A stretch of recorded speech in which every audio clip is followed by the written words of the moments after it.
All right, so we can go ahead and get started.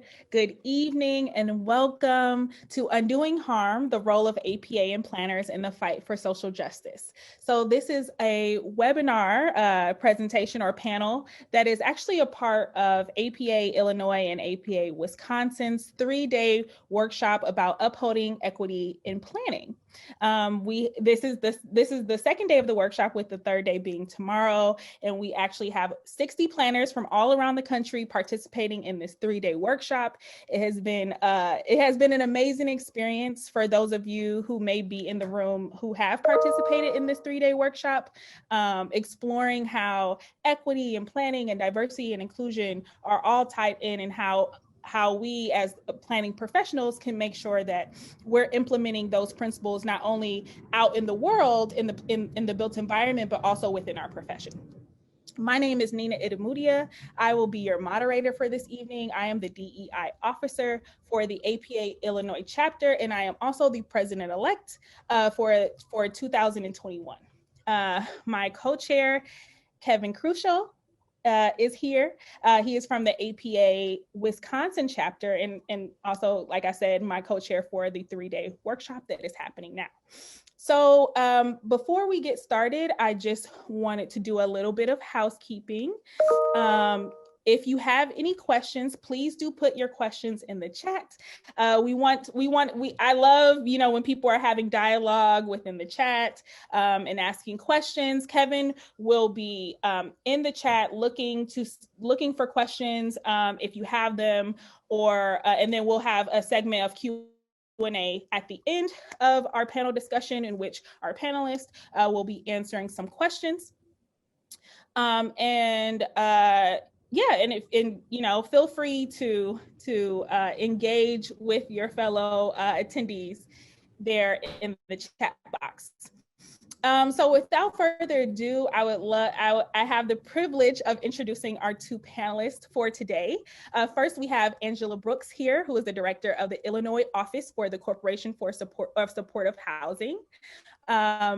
Angela is a native of Seattle and graduate of Jackson State University, where she received her Bachelor of Arts in Urban Studies, and the University of New Orleans, where she received her Master's in Urban and Regional Planning.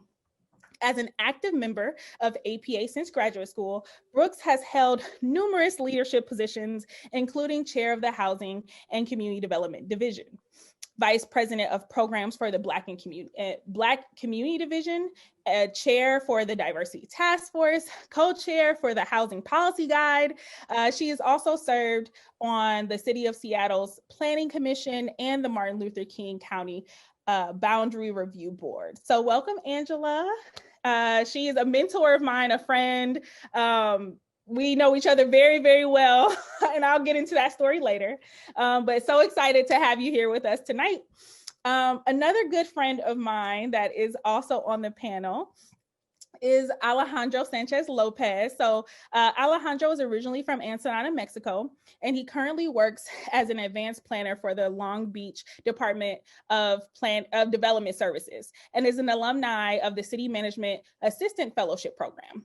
Alejandro was previously a data analyst at the USC Program for Environmental and Regional Equity and the Center for the Study of Immigrant Integration at USC.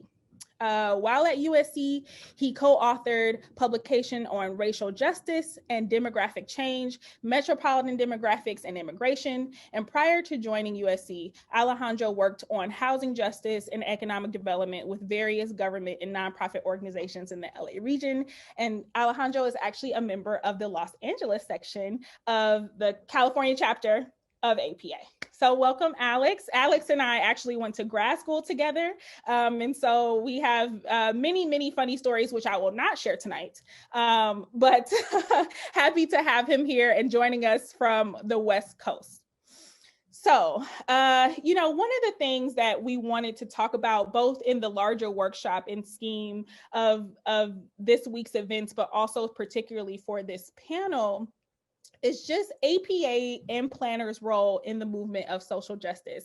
And as we're all aware, there have been two pandemics kind of come to the forefront as of late. Well, and one of them being the pandemic of COVID-19, and that the lockdown starting in March, and having economic disadvantages for closed businesses, and high death rates and infection rates for Black and Brown communities all throughout the country.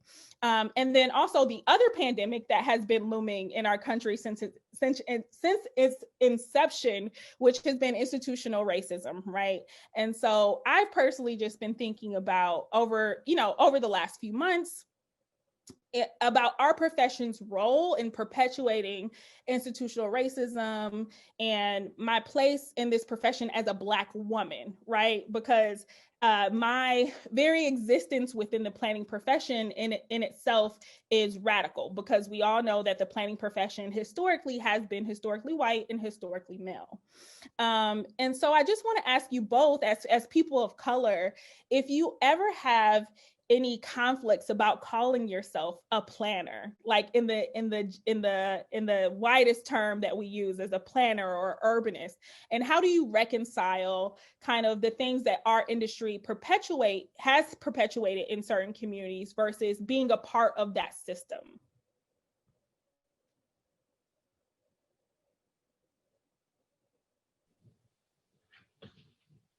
Go ahead. Okay, I was going to defer, but I can start. To me, I think the bigger issue isn't necessarily the term itself, although I do think that the language that we use is extremely important. And especially over the last few months, we've seen a lot of terms that had very radical meanings be co-opted and kind of defanged. So I think it's always important to be cautious and mindful of how words that we give a certain power to can be kind of transformed and assimilated by the systems that we are supposedly fighting against. But I don't think I take as much issue with the term planner as the actions that we do as planners. And what it means to be a planner as a professional, as a career, as something that we're paid to do, and what those actions have an impact on the communities that we come from and that we supposedly plan with and for. So I've been grappling a lot more with that, especially since coming back into the public sector. I think it was easier to be a little bit more detached when I was a researcher at a nonprofit, and I did planning much more, maybe not academically, but much more on the research side as opposed to having real world policy implications.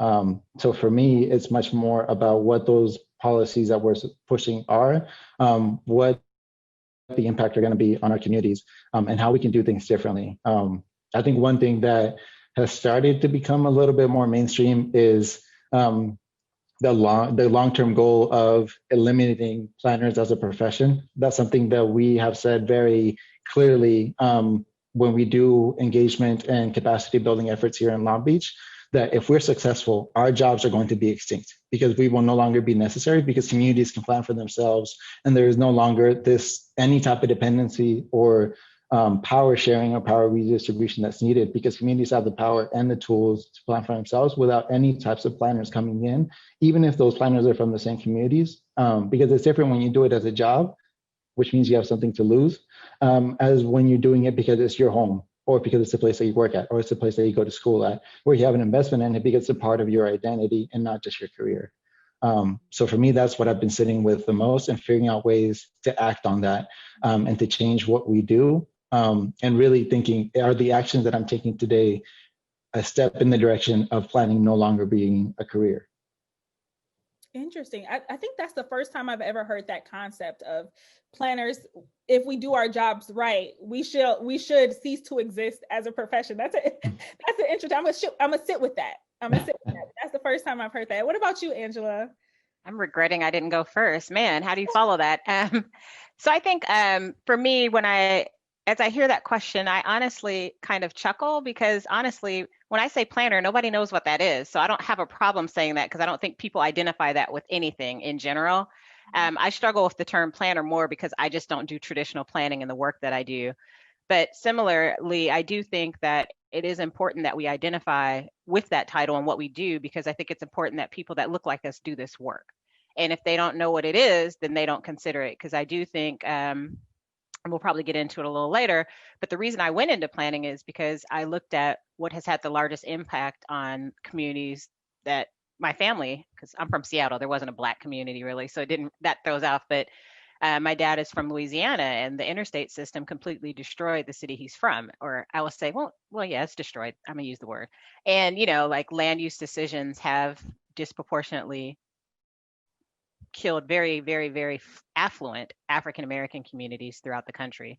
And so I got in this work because I wanted to be a part of that. So I think it's important that planners of all types identify with what it is and make people understand what it is we do. So then maybe they'll take some of the things seriously, because we all know you can have a ton of hearings and we don't necessarily show up. Yeah. But it's not that we don't care. It's just this isn't something we identify with. So I proudly use the term. My dad knows what I do, but I don't think the rest of my family would know. I think my aunt still thinks I plan weddings. So I love that. Yes, it's like we need t-shirts. I plan cities, not parties. Yes. Although I do plan a good party. If you plan a good party.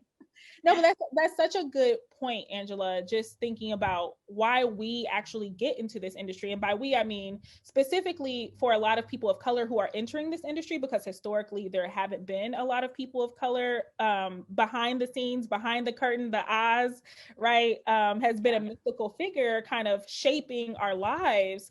And as someone who grew up in Detroit, on the east side of Detroit, I never knew what planning was. I didn't even know what planning was until I was halfway through undergrad.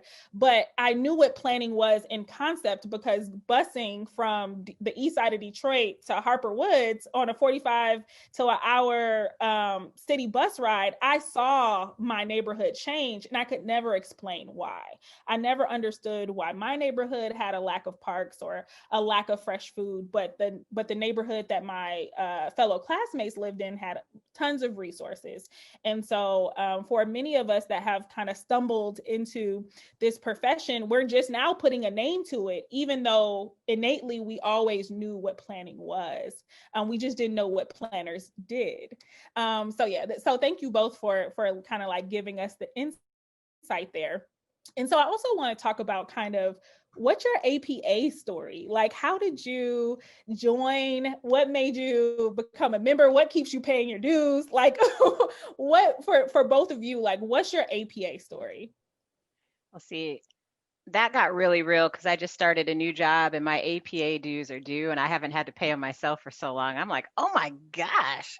And I feel bad. I mean, I negotiated it. So my they will pay for it, but I'm like, do I really give them a $600 invoice my first week at work? And the answer is no. So I'm gonna suck it up and just get reimbursed maybe in 6 months. But I got involved in APA as a lot of us in graduate school. University of New Orleans was really big about APA at the time. Steve Villavaso, who was probably president of Louisiana APA at that time. I feel like he's president every other year. But Steve kind of made it a requirement. And honestly, the real reason I stayed involved, I went to the first APA conference, which would have been San Diego in 1996, 7. And planning in the Black Community Division had a meeting and events. And that was the first time I saw Black planners, because University of New Orleans, it wasn't really that diverse in that regard. And so that division itself is how I connected with other Black planners. And at the time, I desperately needed that. I was having struggles at University of New Orleans. My professor was teaching us about the planning of DC. Like, he brought it up and I said, hey, what about Benjamin Banneker? And he said, who's that? What? And he's like, oh, of course you would know that. Well, you brought it up, so I think you should know that too, And so I really needed a space because my way of addressing that as a 21-year-old is not how I would address it in my mid-40s. So I needed some coaching on how to handle those kinds of things. And then from there, I got really involved in that division. And then I took a break. I wasn't as engaged. For a couple of years, I did cell tower permitting, so whatever, to APA. But then I went to work for a small city in Washington State, and one of our consultants was president of the Washington State chapter of APA, and he put me to work. And from there, when I moved here, admittedly don't do a whole lot with the Illinois chapter. I mostly do divisions. But when I moved here, I got really involved in the Housing and Community Development Division. And from there, it was a really random story. And this is something I tell everybody. It's important that you pay attention to people you see something in. Mitzi Baker is in Alaska. I'd never met her. And she saw my profile on the Housing and Community Development Division. And she was on the APA board nominating committee. And she encouraged me to run for the board. I wouldn't have thought about it. Mitch Silver was APA president and mentor of mine. He had never mentioned it, but Mitzi was like, I really think it's important. She wasn't even thinking about racial diversity, but she was thinking about thought diversity. She wanted more people with a housing and community development focus, really involved in APA on a stronger level, to make sure that those types of planners don't get left behind. And that is really how I originally ran for board. A random white woman in Alaska I didn't meet till 2 years later, but she really was committed to making sure that all types of planners are represented in this organization, which sometimes, the last 2 years have been great with planning home, but for a vast majority of my APA career, I haven't been overly interested in a whole lot of APA work because the fact remains, other than I want my water to be clear, I don't really care about water. Other than I want my train to work, I don't really care about transportation. And I certainly didn't know what a form-based code was until relatively recently. It was an article because that's just not what I do. Yeah. And so sometimes making space for those of us that are certified planners and don't really do planning is a really important piece of what we have to do as an organization. But that's later. Yes. Yes. Well, thank you for sharing your APA story. Yes. Alex, do you want to go ahead and share yours? I feel like I should have gone first this time because my story is a lot less interesting. The biggest reason, if I'm being all the way honest, and hopefully APA California doesn't hear about this, is that I'm still paying student fees, even though we graduated more than half a decade ago. So my dues are relatively low. So as long as I can keep kind of flying under the radar like that, it's easy to be involved. But the reality is, as a new planner, when I found out how much the full dues were, I was like, I'm supposed to pay this? So for me, it's been much more in some ways at the margins of APA officially, but because I have amazing friends and colleagues like you, Nina, when you were running APA LA, it's relatively easy to kind of jump back in. And what I appreciate is being able to meet other planners with a diversity of perspectives and being able to kind of connect in ways that doesn't necessarily happen organically. Definitely not now in a COVID reality, but even before, planning can be kind of an insular world. And so being able to connect with folks, learn from each other, and also find like-minded people that are very much about progressive planning, radical planning, and coming up with new ideas to address all the issues facing our communities is something that I really appreciate. So generally, when I get involved locally with APA, it's very much on that front, bringing more people into and exposing them in some of the things that we are really proud to do, and also learning from them at the same time. I think the co-learning part is something that is very much central to what I get out of APA. As long as it's not $600 annually, I think I'm happy to continue to be a part of it. Thank you for that very candid answer, Alex. So I'm reading a question that's here in the chat board, and I find it really interesting. But I know, Nina, you have facilitated different events before, and I'm going to put you on the spot here. Oh, okay. As a person of color, how do you feel about facilitating a panel where there's majority white people, or you might be the only person of color? Like this question says, like, this person felt happy to be behind the screen. How do you feel about this, or our other panelists, how would you feel about this as well? Like just facilitating a plan. Well, and it's funny because that kind of ties into my APA story. Like I kind of fell into planning, like literally, like my advisor, I had my undergraduate degree is in African American Studies and Women's Studies. I have a degree in myself because I wanted to learn about social movements. And so one of my advisors was like, oh, the planning department at Michigan is looking for diverse applicants, and you're a Black woman, so you fit. And so I just kind of fell into planning, moved across the country from Detroit to Los Angeles in my little Kia. I had a Kia Forte at the time. Me and my mom drove 3 days. We packed everything I owned in this car. 3 days. Found my apartment on Craigslist. Like, it was very much just like I was throwing caution to the wind. I was like, I'm gonna try this planning thing. And then when I got to the University of Southern California, which is a campus, beautiful campus, but in the middle of South Central, it's this very white, rich place that's surrounded by a fence in the middle of South Central. And I was like, wait, what is this? Like, how are we in the middle of this historically Black neighborhood that has been divested in for decades, and this just rich white enclave? So that was also kind of like my first taste coming into USC. And Alex will tell you, I was always the person in the class who's like, oh, hold up, like the yuppies are like saying that this is how planning works, but let me tell you how the real world works from where I grew up. And so I was very unapologetic about interjecting my lived experience into those classrooms.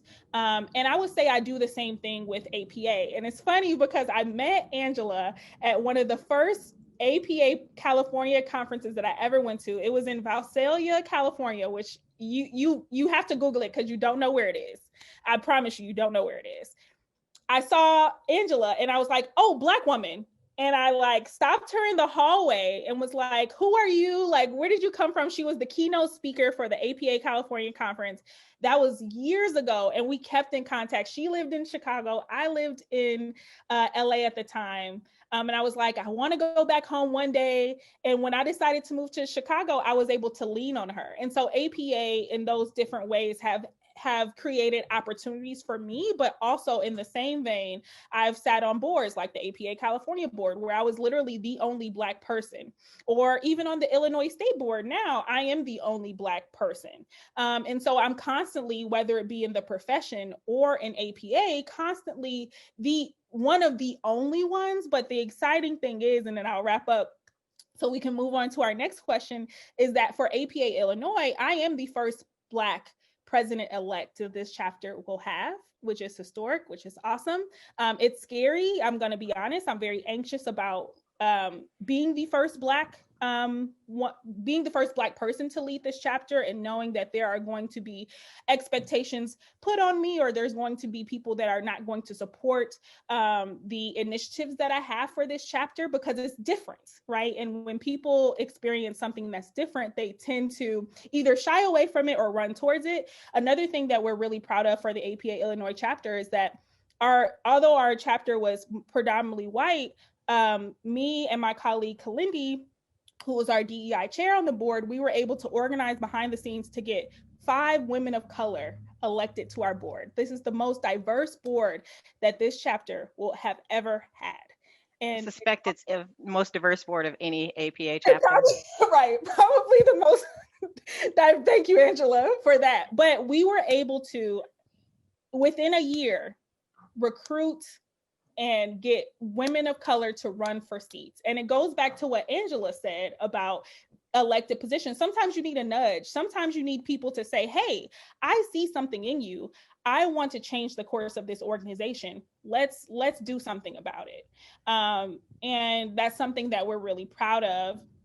And so, so being in white spaces, back to your original question, and being a person of color, like, it's always nerve-wracking, but I never want to be the only one for too long. Like, I'm always trying to pull somebody in with me. Alex will tell you, I'm like, come to this APA meeting, please. So yeah, that would be my answer. Not sure if either one of you have anything to add. I will chime in on that one.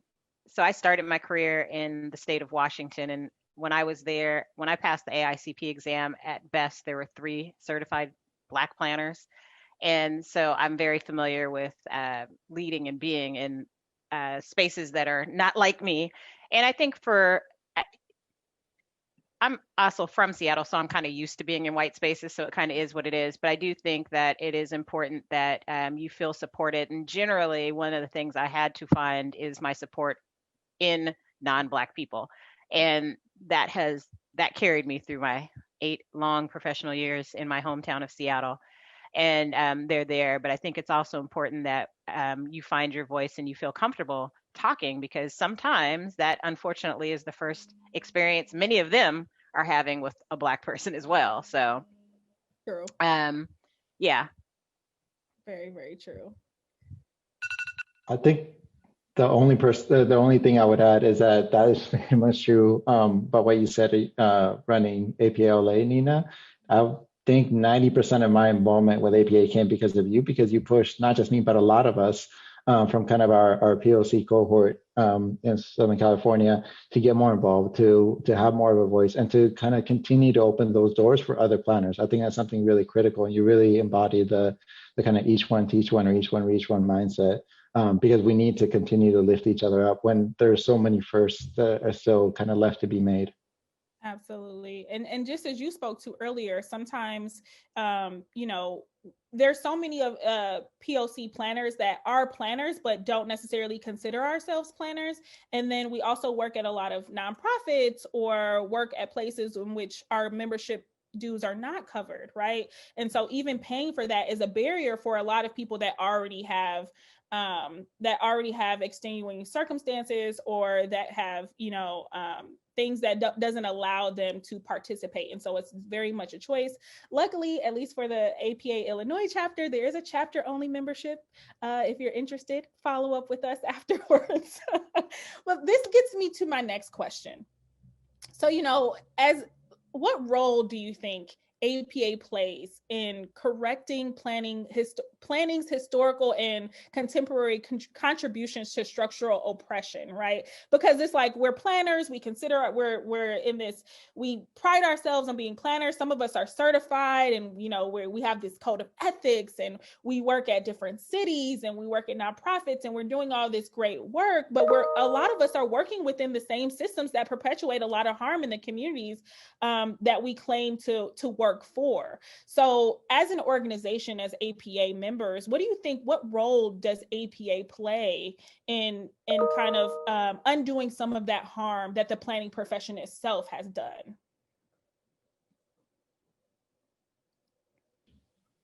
So I'm going to take it a slightly different approach and say what role APA could play. I was on the panel at last year's national conference where the unveiling of the racial equity components of the APA guidebook were unveiled. And for me, I think that is all great, and there's a lot of work that goes into it, but what is the actual power behind it? And the question of power and actions and impacts is kind of something that I continue to come back to. I think something that was disappointing over the last 4 years was that APA nationally did not really step up or confront any of the actions that the Trump administration did, especially through HUD, but not just at the HUD level, and not being willing to advocate to try to be nonpartisan. I think is something that is a luxury that we don't necessarily have anymore.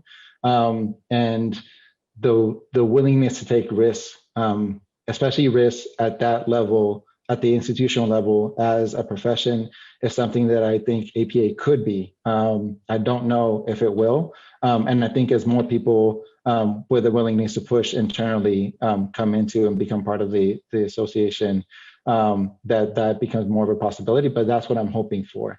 I think it's a lot easier for that to become actionable at the local level. So APA LA chapter, even the APA California chapter, I think there's a lot more momentum, not unlike working politically at the local level as opposed to the federal level as local planners, to really push and be much more ambitious and much more fearless in terms of what we advocate for. Because I think advocacy has to be part of planning because we don't have the time to not be political in our profession. Absolutely. Yes, snaps to that. I believe planners are advocates. That is my personal philosophy. So Angela, you're a national board member. So tell us, what are your thoughts? No, I actually agree with Alejandro. I think so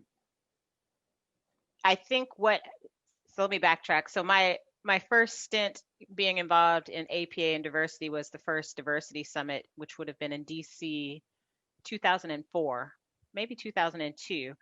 And to Alejandro's point, I kind of feel like some of that was just stuff we talked about, nothing happened. And for many, many years, I think the synergy has started from like the New York Metro chapter. They've been really heavily doing some diversity work. So I think Alejandro makes a point that sometimes chapters or sections are going to be what kind of gets it going. And in that case, California and New York Metro have been very, very aggressive about doing that, about that work. And it kind of trickles up versus trickles down. I think for me, as the at-large focused board member, part of the things that is going to be important is we do have our equity guide, but I mean, the average person, unless you go to a delegate assembly, which is the most boring thing you can ever do in APA ever, don't even look at those. Like, they've never looked at them. Like, I admit it, I had been on the board 2 years before I looked at the first policy guide, and I'm a co-writer of one of them. So I think they're great if people utilize them. And I think most importantly, as planners, the real reason I would want one if I still worked in a traditional sense is when somebody was asking me to do something, I would have something to back up for what's doing right. So they do have that role. But I think in practice, we do have to be a little bit more aggressive in being advocates. And it starts really, some of you went to schools that really taught that, but a lot of us didn't. And so that whole role as planner of advocate is something that's important. And we may not all agree politically on what that advocacy should look like, but I do like seeing planners engaged in community work, and even those of us who run, those won't be us, won't be me, who run for office, because I think we have a skill set that should be on the creating policy side. As an organization, I think it's about creating spaces and supporting spaces like this to really get the work figured out, because I don't know that we have a long way to go. We have a lot of work to do, but I think it's important that we have members holding that accountable and kind of coming up with what we want and what direction we want to go. I think we made our first, this is my second stint on the board, and we got a lot of flack, and I still get some flack from people on our statement after the George Floyd incident about it not being woke enough. And from my perspective, as someone who signed it, I know for a fact when Michael, in Ferguson happened, we wouldn't have done that letter at all. And so I think it's important that we acknowledge that there's progress. It may not be what everybody wants, but it's making those states. And, I think we just got an email, so I haven't been able to read through it, that Paula sent us, and somebody's referencing a JAPA article I don't know how old ago, but it said stuff that we do need to correct. I mean, we have some really jacked up land use and zoning policies, and we probably have plenty of things in Planning Magazine that go against everything we're talking about now. And we have to acknowledge that. And past is prologue to the present, so we have to acknowledge those things, and we have to acknowledge that our predecessors created the communities and the inequity that we live in. I mean, I just left working at a housing authority where we've been correcting really bad housing development that concentrated poverty. So, I mean, that wasn't done just out of the air. There were policy decisions that decided we're going to put all the poor people in the middle of these Black neighborhoods. And, oh, by the way, now they're close to sexier parts of the city. We want them back. And so if we can't acknowledge that, then as a profession, we are a failure. And it doesn't matter where you sit politically. I mean, there's just certain things that we know, how we define family or how we decide, density requirements. I mean, we know what the catalyst for. There's no train going to some suburbs in Illinois, and we know why. Like, you have to acknowledge that. And I think that's really what, from my perspective, we really have to start being more upfront and honest. And it really will, that level of transparency will help people buy in and support us with our work. Yeah, I want to step in here real quick. I appreciate what both of you said. I think planning fundamentally, when we're dealing about the built environment, it is a political statement. What we are doing is political. For us to not be, to pretend that we're neutral is kind of ridiculous in my mind. But this question that we got from in the chat right here, do you think that APA should get into endorsing local political candidates? And I'm interested in hearing the thoughts on that, and I have my own views on that as well. But then there's also, and I think Angela, you kind of touched on this. the letter that was written to the APA about abolishing the police. If the panelists could talk to those a little bit, I'd appreciate that. So one, I would love if APA could actually endorse a candidate, but we can't. That's just part of, you got to talk to the IRS about that piece. So we can't take a position. I do think we could do a better job of, and the APA policy work we do, we are doing a better job of acknowledging those people that are putting policies forward that support our priorities. But it would be nice if we knew members who were running for office, for instance. Like there are ways that you could work within that. Both Nina and I are members of sororities, and we certainly can't do it either, but we find ways to support our members who are doing those things. As far as the letter, I'm very familiar with the letter.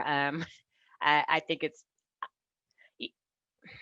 so, this is where I think I realize that I am old, and I am not quite, Nina's my radical. Nina would be more Booker T and I'd be more W.E.B. Du Bois. I guess that's how I would describe that.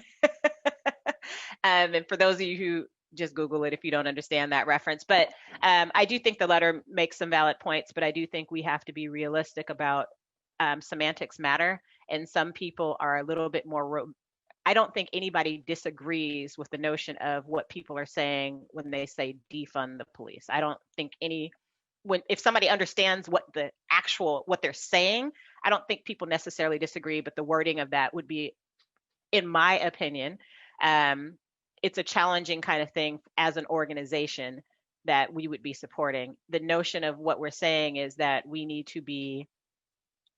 the police don't need to come if my kid is having a manic moment, that maybe you should send a social worker. I think everybody can agree that that is true. So I think it's, as an organization, the politics behind some of that we do have to take in consideration. And it's not as easy as Angela Brooks goes to a protest and says defund the police versus Angela Brooks, national board member for the APA. And I think a lot of us have to have those conversations with ourselves. Like Nina's new job, she probably has to think a little bit more, because she's no longer just Nina, the millennial planner that has a podcast, but she's Nina that represents the mayor of Chicago, so it's a different kind of perspective. And I think that those are the types of things. But I do think I thought it was a very thoughtful letter. I was very excited to see the number of people who actually signed on to the letter. And just the fact that somebody so organically can create a Google document and get that kind of fundamental stuff, I think is going to be the catalyst to move the needle on a relatively conservative organization like APA. Yeah, I agree with that. I think I take the perspective as an outsider in an insider organization, and I understand that there's always going to be limits to how much you can push, and you push regardless. And that, especially as anybody that's been in any type of movement building or organizing space, you lose a lot more than you win, but that doesn't stop you from trying. So I would be very surprised if an organization like APA did any type of endorsement to that degree around police abolition, or even candidates, even if there wasn't that 501c3 kind of obstacle. I do think that there's ways that power can be wielded that is different or kind of more subversive than that. And it's usually going to be coming kind of from the grassroots up. For members to do that. I think one thing that I want to highlight that is really crucial is that a lot of the things that we celebrate now as wins were deeply unpopular in their time. A lot of, if not all, civil rights victories from the 50s through the 70s were deeply unpopular when they were proposed. And I don't think we need to frame things in terms of even majority support. We just need enough support, and enough can vary in terms of what it is. And so the demands, I think, should come from what is needed as opposed to what is feasible, with the kind of dual understanding that as public planners, and especially as we kind of climb through our careers and are accountable to more and more people and more visible, that there's going to be some tension there at all times. And what we know is needed is not necessarily what we're going to ask for, but we're going to continue to push and be pushed by other people to ask for more every time. So what that looks like can vary, but I think there's much more opportunity at the local level and there's much more fluidity at the local level, especially as planners, especially because we are so risk averse as a profession. We very much move from, we can't do this. We have to be as safe as possible. So that's a giant culture shift that I think is starting to happen. There's this one quote that has been really useful for me over the last few months in particular, from, and hopefully this doesn't make it back to the California chapter, but from Vladimir Lenin, around history, where there are decades where nothing happens and there are weeks where decades happen. And this year has very much felt like a decade for all of us. But when those moments come, there are opportunities. And I think to Angela's point, the building blocks from years of past work, from 2004 to now, from prior planners, especially when they're invisible or they're not necessarily in the spotlight, those building blocks are very much scaffolding for these moments to kind of leverage and push much more quickly than I think we could have imagined prior. So the fact that this letter was written and there was as many people in the planning profession that signed on to it as there were, is a sign of how quickly things can move. But those things don't just happen in the moment itself. They're building on top of prior moments, a lot of which we don't necessarily acknowledge or are even aware of, but that are happening. And I think as planners, that's something that we're particularly good at, because so much of the work that we do is outside of the spotlight until it's not.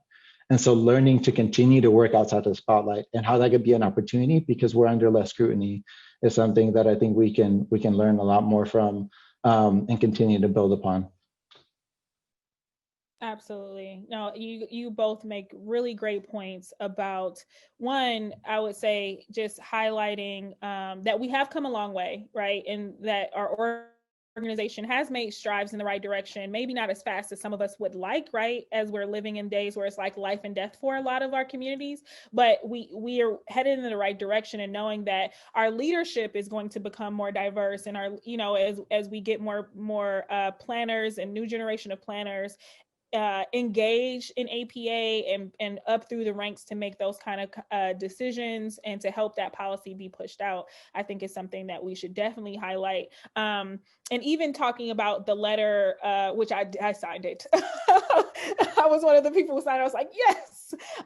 You know, I would say, and Angela, this goes to your earlier point about there being a generational difference, because I think there are people who are, although my brain knows, yes, I'm a bureaucrat. I know how politics work. I know that a lot of people have to meet in the middle in order to get things done. But my other brain, as a Black woman in America, I'm like, no, I'm tired of waiting. I want this now. I'm not going to be shy about asking for my humanity to be acknowledged.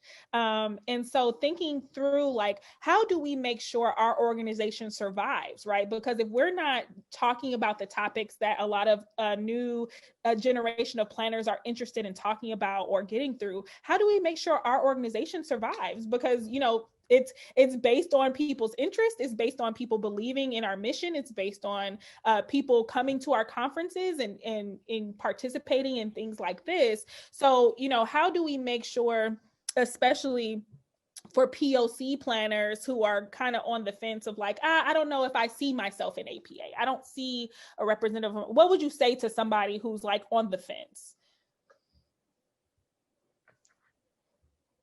Go for it. I think for me, it's very much you can be the person that you're hoping to see there for yourself and in turn for other people. I think for me, it was easy because I went to grad school with you, Nina, so I had that person right there. You were front and center. You were running our cohort by our second year. Literally, you were a president for our student organization.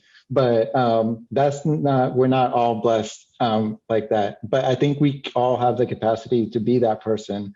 And one thing that question reminds me of is that as planners, we are very used to being told not to wield power because we're usually not elected. We're not even appointed the way planning commissions tend to be for the most part. When we're at the staff level, we're very much kind of trying to juggle elected officials' concerns, community members' concerns, our supervisors' concerns, and folks that are probably not as part of the community necessarily, whether they be from development, field or from other industries, but they're all kind of exerting an influence on us. And then we have to kind of figure out how to please everybody, and we end up pleasing nobody.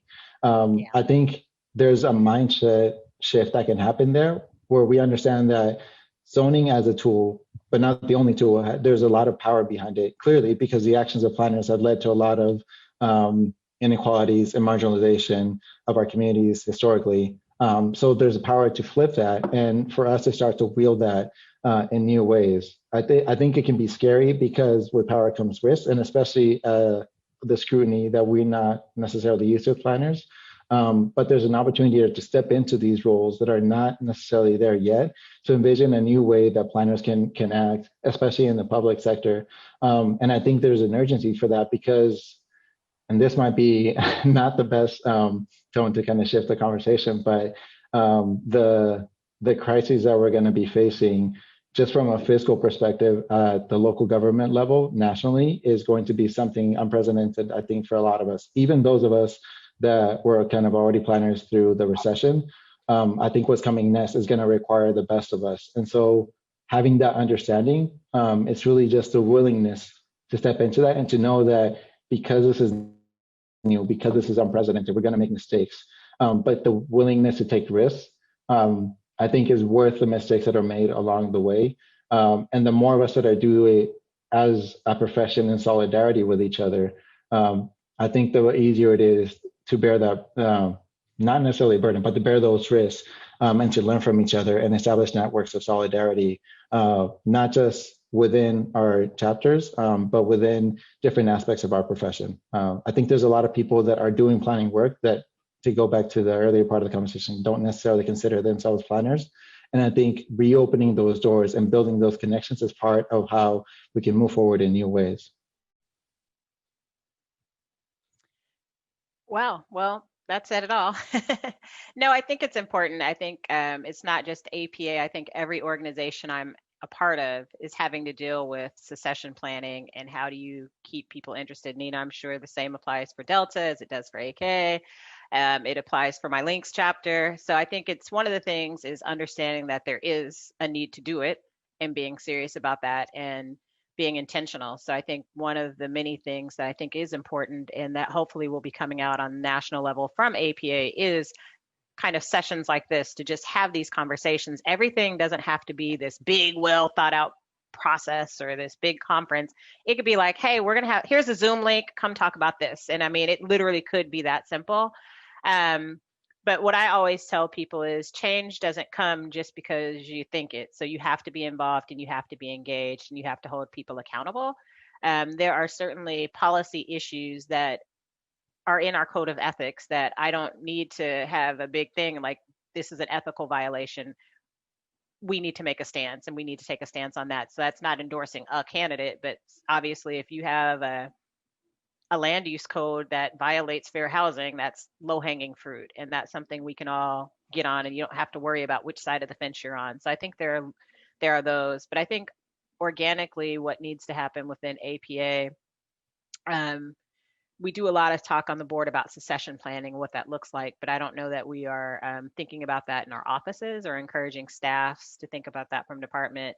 The APA ambassador program is great, but I don't know that that is necessarily the tool to get the next generation.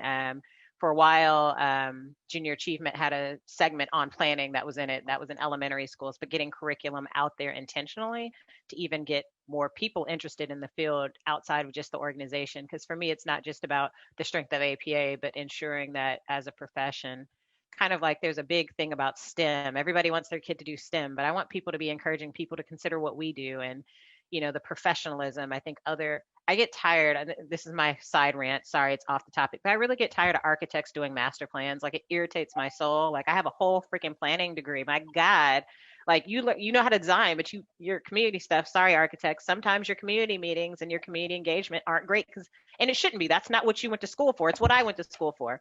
And so, you know, I feel like as planners and as an organization, we let other people comfortably come into our space that don't allow us to comfortably go into theirs. We just open the door and call anybody a planner. And, you know, that sometimes can be somewhat irritating. And as a profession, not just this organization, we have to start thinking about that as well. Sorry, that's my side rant. Absolutely. I think every planner in this room is probably like, yes, please. Like, please stop messing up my engagement plan. Like, y'all are, you're not the best person to give this presentation. So yeah, no, that's a great point. So yeah, that is my last question. So I think we can go to the audience for some questions. We've got some doozies in there, man, Kevin. Yeah, there's one that that Angela, you just slightly touched on. And if the panelists could talk about this, I'd be really interested in this. Can we speak to the AICP certification and the code of ethics? Sorry, something just came in, so should APA more strongly interpret the code of ethics in regards to how our actions as planners recreate systematic racism and oppression? What would it take to include a more critical lens in the certification curriculum and the exam? For example, there are questions about the acreage of land that is currently governed under sovereign native tribes, but no questions about the land and social policies that were effectively genocidal of Native American people. So I will say that there is some work being done on the AICP side of the exam, and I'm not as up to speed just because we haven't had an in-person board meeting where I get to hear all the AICP commission, but I do know that that is in the works to address equity. So there will be there will be a requirement there's an equity CM requirement pending. I don't know when somebody else will probably know that. But two, I know there's always an evaluation of the AICP exam, and I have never volunteered, and I can't say that I will, but I encourage some of you to, because there is a big, long process to evaluate the AICP exam, and those are the types of things that they do. I'm not signing up for it, but I do believe in what you're saying, and I believe somebody should. I just know it's not me. But seriously, the one thing I will point out that within the AICP commission, which is odd because the numbers of Black people and people of color that are AICP are pretty minuscule, and APA sucks at providing demographic information, but I'm just doing an eyeball on the people I know. But with that said, we know it's not that many, but they're going to have three Black commissioners, the AICP president-elect Mitchell Silver, Justin Moore Garrett, Garrett Moore, whichever order, who's already an AICP commissioner, as well as Arlo Lavon, who's from Chicago. They're all, so I suspect that's a nice little makeup to kind of make change. It's odd that there's so much diversity on the AICP commission, but I would imagine the time is right. So I can't imagine that won't be coming up soon. I can speak as someone who is AICP, and I wear it very proudly because I worked hard for those 4 letters. Well, I flunked the exam twice, so yeah. Look, it's okay. The first time was a practice test. The second time I passed it. But what I would say is, like, yes, I definitely, and I think me and Angela have actually talked about this in conversation about relying on the code of ethics at work. Like, when I'm asked to do something that I believe is unsavory or a little bit in the gray area, I'm always like, well, my code of ethics won't allow me to do that. These are the parameters of the things that I can and cannot do. If you'd like to do that, you'll have to sign off on that without my assistance. And so I do think it's really important for us to emphasize our code of ethics and to interpret them a little bit, more harshly, but just as you suggested in the comments, like, interpret them with the lens of how are we undoing historic injustices and institutional racism and white supremacy. Like, those are words that we have to be anti-Blackness, white supremacy, institutional racism. Those are words that planners should be saying daily, because we are literally, if you are doing a streetscape plan, or you're working with public safety, or you're creating a public plaza, or you're working in transportation, every part of your job is influenced by those things. And we need to call a thing a thing. I think that planners need to become more educated on those topics, because if you're a planner and don't know those topics, or are not up on the historical injustices that have not only happened in the city that you work in, but across the country, then you are not doing a service to my profession. you're not doing a service to my profession, and I would not call you a colleague, because if you can blindly make decisions without acknowledging and actively working against those systems, then what are you even here for? And I think our code of ethics lays a good framework for it. And I think that planners, especially as we're in this atmosphere of opportunity, can be interpreting those things to really, again, institutional racism, white supremacy, anti-Blackness. How are we fighting against those things in the public realm?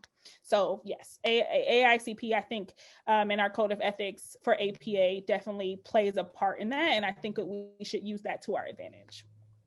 I think that's an interesting way of looking at it too, like how the code of ethics is both a shield and a sword in this case, and how we can use that to, you know, uphold what we technically sign up for when we get those AICP credit, those four hard worked and hard sought after letters. Switching gears a little bit, we have a question here that says, what can we offer that planners can do at a local level to entice or encourage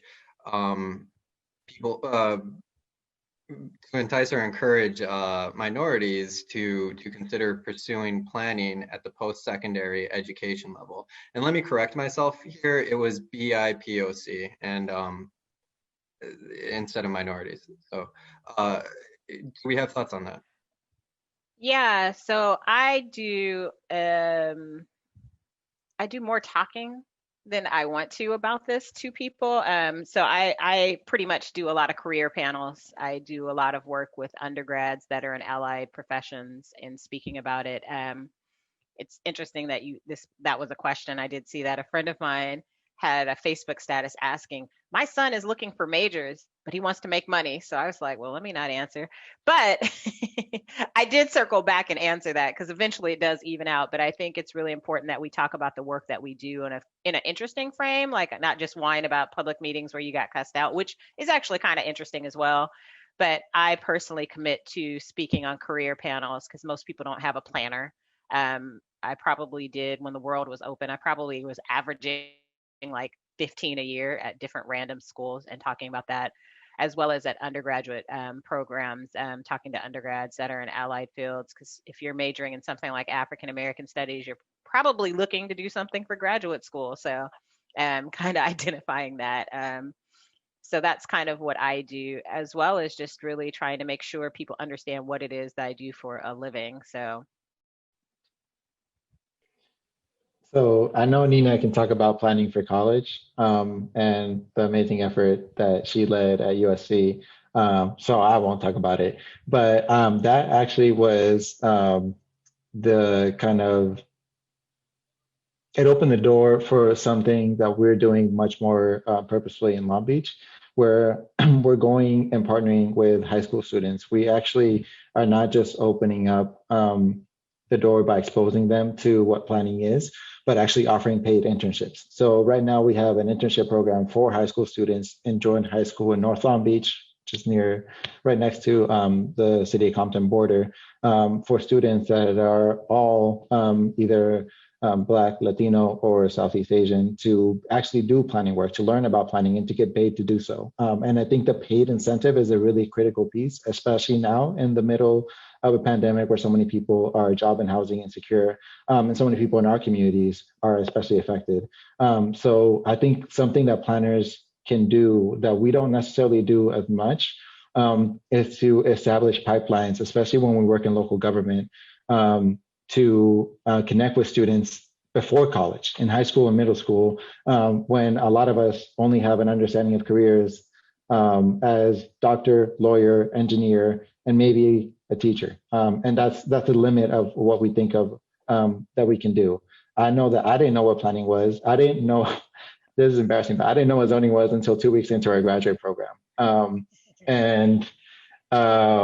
I know that that's a lot more common than we think. And for a lot of students, just knowing that planning is something that affects their lives already and that they can connect with, even if they don't necessarily pursue it as a career, it opens a door for them to rethink how they can get involved in their communities. And that alone, I think, is something that can be really powerful, because that's something that we've seen in different parts of LA and Long Beach that can transform communities better than any professional planner alone could.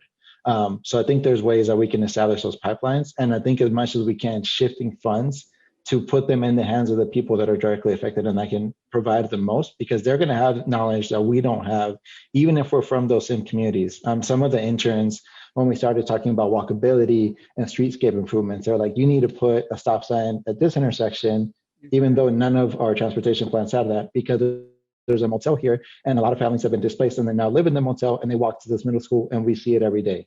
That's the type of lived experience and knowledge that is priceless that we would not access otherwise, and it's worth paying them for it. So I think that's something that can really help to transform, even if it's kind of as a pilot program to start, that can change how people start to think about our profession, because they're thinking about the profession in the first place when they've never been exposed to it otherwise, except when they see the negative outcomes. And I agree wholeheartedly. I think we have to be intentional about the pipeline, and I think it's not enough to just be on the chapter or the state or local level. Nationally, like the National Organization of Minority Architects has their project pipeline, literally. And I posted a link because I failed to reference that CMAP here in Chicago has their Future Leaders in Planning program, which is an excellent way to get youth involved in planning. So seeing those kinds of things duplicated, but as an organization, going back to what APA could be doing, seeing something like that on a national level rolled out would be really great and powerful, and a good use of our resources. But I did want to make sure I called out the CMAP program, because I know a few kids who've done it who really found it very valuable. No, I remember, it's funny because Alex mentioned the Planning for College program that I created at USC. So imagine, this east side of Detroit girl moves to, Los Angeles. I come to USC's campus. It's like I said, it was a white bubble. So I was extremely unhappy the first few months that I was there. I was homesick. Detroit is probably Black. I'm like, where are the Black people at? I was just unhappy.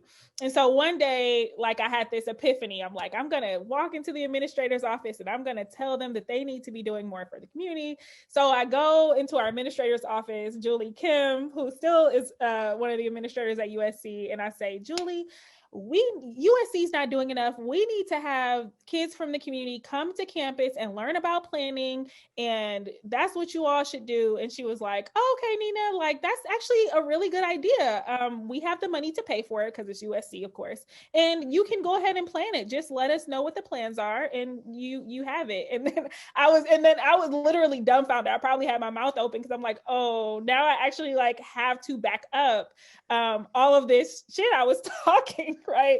But the good thing, I want to share that story to say, for the folks on this call, AP is a big organization. Our profession is really big, right? But you as an individual have power to create change. Me creating that program, and we actually ended up bringing 100 students every year to the campus to participate in that program, and actually blew up. It won me my first APA award, and it led to me being recruited by the city of Los Angeles to become an intern, where they asked me to start a youth program for them. That won me my second APA award. That program, winning those two APA awards, led me to winning a scholarship from the APA California chapter, which appointed me to be a student on the board. So just those little changes in which I was like, I'm unhappy, I want to create change no matter how small it's going to be, ended up being a domino effect. And now there's hundreds of students that have gone through this Planning for College program in Southern California that now have been exposed. So even if they don't end up being planners, they've been exposed, and that program has grown and won awards even after I left campus, have gone on even after I've left California. And so I would, I hope that speaks to someone out there who's like, I don't know how I can implement change within this profession. I go to work and I come home and I'm unsure about what part I play in that. And I think if you're part of an APA chapter, whether it be a section or a larger chapter, I think just having those little things and seeing where it goes, a mustard seed of hope, right, will go a long way.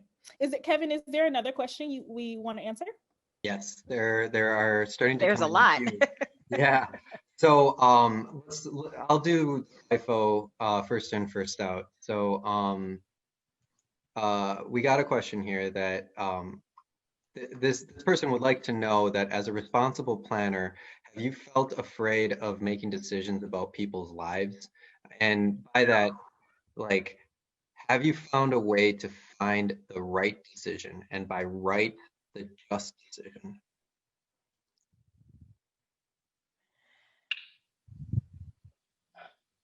Do you want to go first, Angela, or?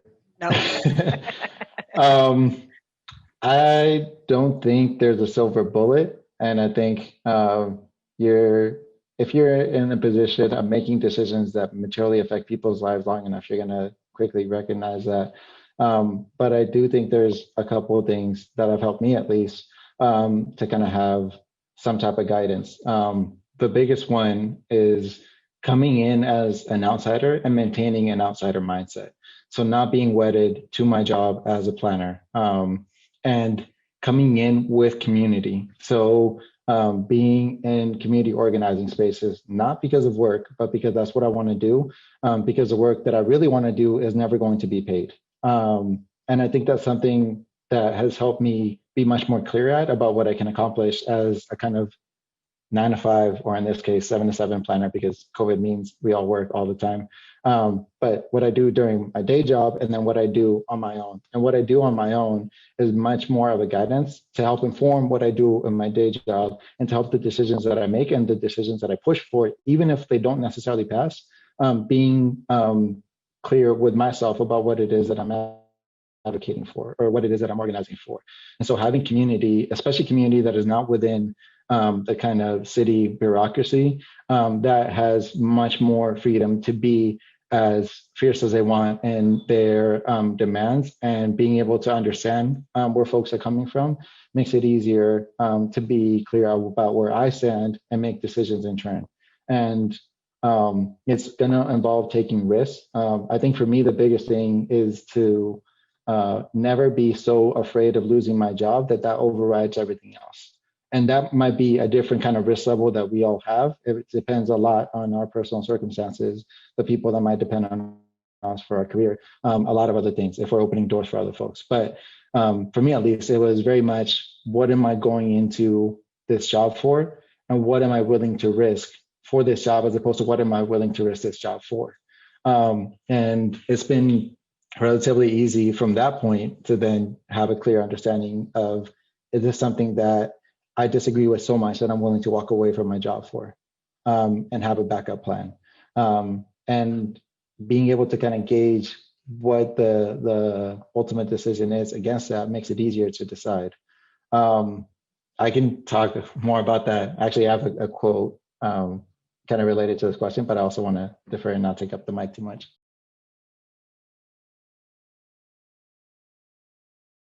Oh, Angela, you're on mute. There we go. I was like, I'm enjoying the quotes. I was actually ready to write it down like the last one. But so first of all, thank you guys. You guys are really keeping it going in the chat. I'm like, I missed half of what Alejandro was saying because I was reading the chat. But excuse me. Gosh, I lost my thought that quickly. Oh my gosh. Come back to you. Huh? You good, or you want to come back? I can't even. Let's come back. Okay. Well, the only thing I would add to this is definitely, it is a lot of pressure, especially, I recently started a new job, as Angela was referencing earlier, where I am an assistant commissioner for the City of Chicago's planning department. And I am the only Black woman in senior management for the City of Chicago's planning department.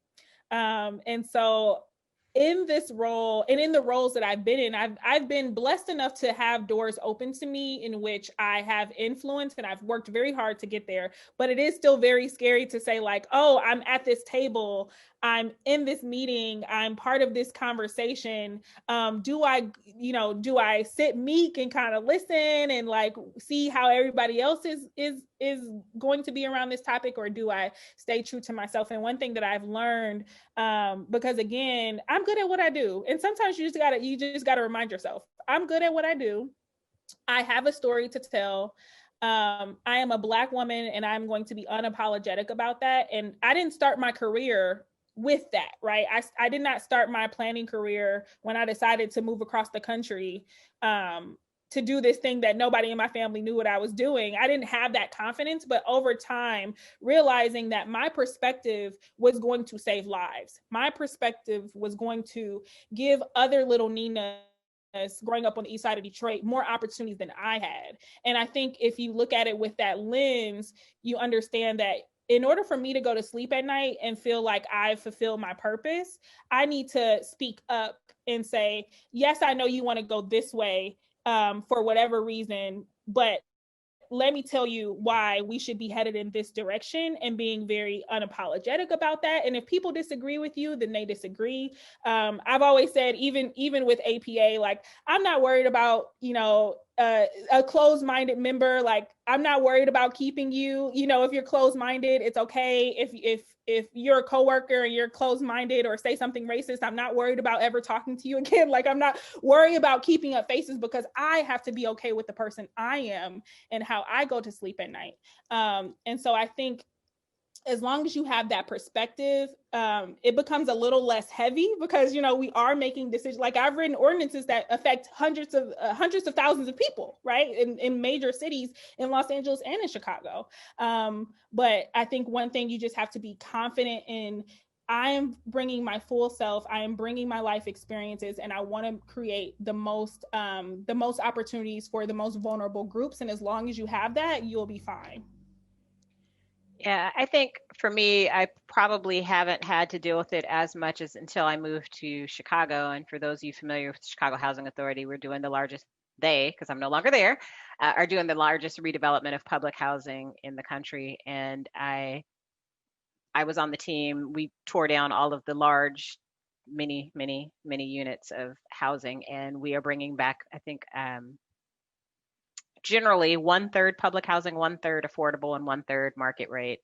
And, there's a lot of equity questions in the work. And as a Black planner or real estate developer in this instance, in meetings, I've been called a token. I've been called a sellout. For those of you who are familiar with Chicago, George Blakemore called me a sellout. And I actually feel like I've arrived, because George Blakemore goes to every public meeting of every agency. So for him to call me out, even though it was an insult, I've arrived. I have arrived.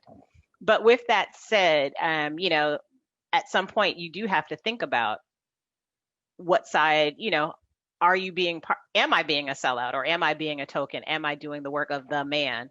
And in this instance, I actually stand by the decision. I do think it is a terrible idea to concentrate poverty. And I don't think, for comfort of the people who live there and the comfort of the pain it takes to change, I don't think you should continue concentrating poverty. In a 3-mile radius, we had over 7,000 units of public housing. That's ridiculous. That's not acceptable. And I don't think you continue that just because it's uncomfortable to change it. So that, for me, even though there are definitely equity conversations in how we brought the units back, I still don't think you keep a piss poor policy decision made 50 years ago going because of that. And for me, it was just learning to have a voice in that moment, because it's really hard to have somebody Black calling me a sellout, because I'm not really a passive personality person. So I definitely had a response. And so learning how to have a professional voice. And at the end of the day, everybody's not going to agree with you. But what I would like to think people will say in my former role is that I was honest and I did let them be heard. And you got to call me a sellout. You had about 3. I have 2. I probably said you got one more time. But, I still allowed you to have your voice. And I think at the end of the day, that no matter what race you are, what you're standing, most people want to feel like they're being heard. And you standing there hearing it and actually saying it back sometimes, because a lot of us are sitting there, but we're not listening and acknowledging that. And then as a person of color, if you're in a community of color, the onus is even higher, because people are looking at you like you are me. And sometimes you're not going to agree. And that's also okay. And trying to find the words to explain the point of view. And for many years, I did permitting for cell towers. Nobody wanted a cell tower in the early 2000s, though all of you have phones now. And I would be at public meetings like, look, this is a thing. We're going to sue. I'm going to get the permit. Like, we can sit here, we can dance around it, but I'm going to get it because I'm going to sue. So with that said, what could help you? Do you want me to sponsor your damn basketball team? Do you want a tree around it? Do you want it painted a color? But what I'm telling you is I'm going to get this permit. It might take me a year, but I'm going to get the permit. And, you know, for me, just finding a voice and being honest is kind of how I work around that, because some things are going to be what they're going to be. Yes. I'm cracking up at the cell towers because in LA it was the same way. It was like, look, you're going to get this either way. Do you want, what kind of tree do you want it to look like? Kevin, do we have another question that we want? We have about 11 minutes left, so we could probably take like 1 or 2 more questions. All I have to say is Daniel Lauber is in this chat giving historical knowledge that I just want to make sure everybody is going to look. And for those of you who don't know, he's a former AICP president. So like this historical knowledge is like priceless. I love it. Actually, the next question, we're actually at, like, we don't have any more questions. All of this has been him, but he did inspire this question that I have. So in one of his, in the chat, in one of his comments, he said, when we revised the AICP code in the early 2000s, he proposed a provision that would make it a violation of the code to facilitate racially segregated planning or zoning and exclusionary zoning. And only Norm Krumholtz, commissioner from Minnesota, and himself voted to place it in the code. So it didn't actually go through.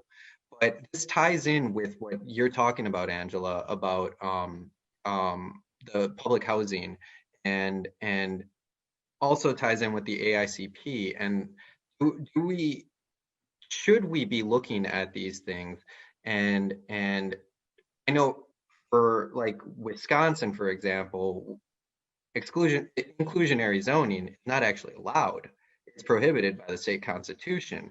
Should we be advocating for inclusionary zoning as planners? And what sort of, as I'm thinking about like what we thought of as progress, and by we I mean planners as a profession, what we thought of as progress in the past has come back to haunt us as something that has caused issues. And personally, I think inclusionary zoning, if done correctly, can be a remedy, not a cure-all, but it can be a remedy to some of our housing ills that we have today. But should we be cautious about these things? Should we be thinking about the long-term effects that we don't even know about? You know, I think back when there was, I don't know what year that was, when it was right when the Tea Party was starting and there was a huge push against planning across the country, I think we backed down on taking stances like that. And I agree with you, Kevin. I do think we should be saying these are the things that make sense and this is why. I mean, certainly, well, I don't think anybody ever thought it was a good policy decision to build 5,000 units of public housing. I think that was intentional. So I won't use that. But I think there have been instances where policy, we got it wrong and it wasn't like racially biased, blah, blah, blah. But we know so much more now. And I think the code of ethics is something I know I've used, Nina has referenced. I think putting those types of things in there is helpful. I know there was a planner in a south suburb here in Illinois that I think is in Wisconsin now that literally lost her job over some fair housing stuff and zoning, and it became a very hostile environment and she didn't feel supported. And that is absolutely unacceptable when planners are doing the right thing, that they don't feel supported by other planners and by this organization. And we certainly need to be having things like a code of ethics that help support that. And we should be taking a stance and supporting them. Like, I wish I remembered the right city. I think I know, but I don't want to say the wrong city and offend half the people on this call. But I think we should be holding people accountable, because that story, I was randomly, she made a comment on somebody's Facebook page and I followed up with her and got the whole story, and it broke my heart, because you shouldn't feel like you can't do the right thing as a planner and for your community because some politician is stupid, racist, or whatever, and doesn't like renters. Like, it's unacceptable.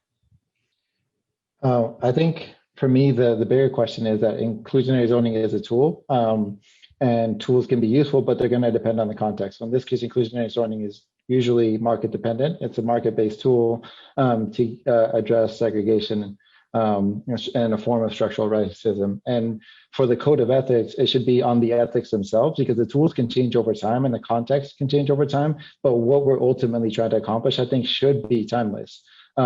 For me, one thing that I think as planners we can do a better job of is centering the most marginalized and beginning our decision-making process from the people that are most affected, especially historically, and especially to Nina's point, because the things that were done, the quote unquote for the greater good or for the right, oftentimes were for the greater good, ... of white people. So we need to continue to grapple with that. I think there's ways that we can bake that into the code of ethics, and as Angela and Nina have kind of expanded, they have a lot more experience on this side of planning. There's ways that you can advocate internally within APA, and there's opportunities that we can take. But for me, and this kind of goes back to the earlier question, and I know we're out of time, so I'm going to share the quote now, even though it's probably more relevant earlier. The way that I've been kind of continually trying to think about how our ethics as planners originate. My inspiration is Steve Biko, who was a leader in South Africa under the apartheid era that doesn't get as much prominence as Mandela. He was a student leader that was murdered by the police in the 70s. And he kind of redefined Blackness and Black consciousness. And I think within Black liberation, because, and this is to step back a little bit, I think as planners, as diversity and people of color and all these other trends have become more mainstream, we need to understand, especially as non-Black people of color, that there's a difference between Black and POC. And we can't get them all lumped together. And especially in LA, where the Latino population is much greater and the non-Black Latino population is much greater, it's something that we have to continue to grapple, and words mean things, that we sit with that. And so I come back to his Black consciousness movement, because when he defined Black, there was two parts. First, being Black is not a matter of pigmentation. Being Black is a reflection of a mental attitude. And then secondly, merely by describing yourself as Black, you have started on a road towards emancipation. You have committed yourself to fight against all forces that seek to use your Blackness as a stamp that marks you out as a subservient being. So clearly, not everybody is going to be racialized as Black. I'm never going to be racialized as Black. But I think having an understanding of something like Black consciousness and working and making our decisions based on that to build that type of solidarity, that should be front and center and a focal point of our code of ethics. I think that's something that we can all build upon. And standing as a mental attitude against oppression is something that all planners should do. How we get there is, I think, something that we can discuss and we can have disagreements on. But getting there and that being the goal in the first place, I think that's core to everything that we should be doing. Snaps to all of that. And the only thing or perspective that I would add to that is that, you know, like, it's so much for us to talk about it, and a lot of POC planners have these ideals, but we really need our white allies in the profession, and what I like to say is accomplices, because an ally is kind of passive, but an accomplice is you're actively working to break down the barriers of those who you those you consider yourself an ally against. So when you see that you have a POC coworker and they're being spoken over in a meeting, what are you saying? If you have a colleague that makes racist comments about either a community group or a group or even a group of their colleagues, what are you saying to them? Are you holding them accountable? If you're a principal of a firm or the director of a department, what are you doing to hire more POC planners? Like, what are you doing and how are you holding yourself accountable?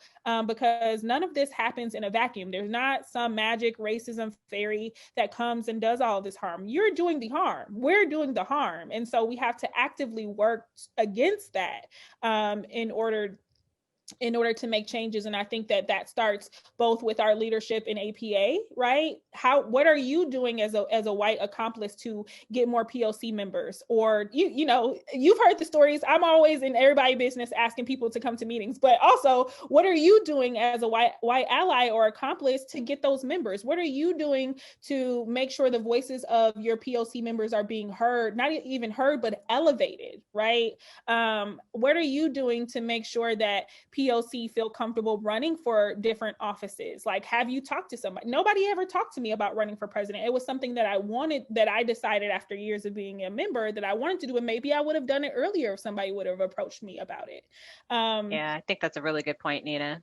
Mm-hmm. And so, and I think kind of, the more power and privilege that you have as you move up the ranks in your planning organization or in APA as an organization, I think the more that you have to do to pull the people behind you and say, we're going to move forward. It might be tiny steps, but you have to do it. And I think that everybody on this call has, as you can tell, we've committed ourselves to doing that. So I would like to close out by saying, this is your call to action.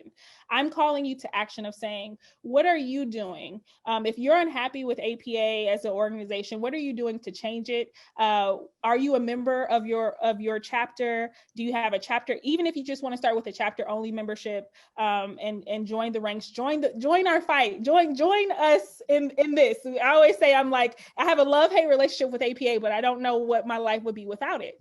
So with that, I just want to end by saying I am so grateful for both of our panelists, Angela and Alejandro. Thank you so much for joining us today. And Kevin, thank you for being my, not only my co-director, but my co-host this evening. And thank you all for joining us on a Friday night. I know that, you can't go outside or go to the club or anything. So they're down south, they can, it's open. Oh yeah, unless you're in Atlanta, Florida, or Texas.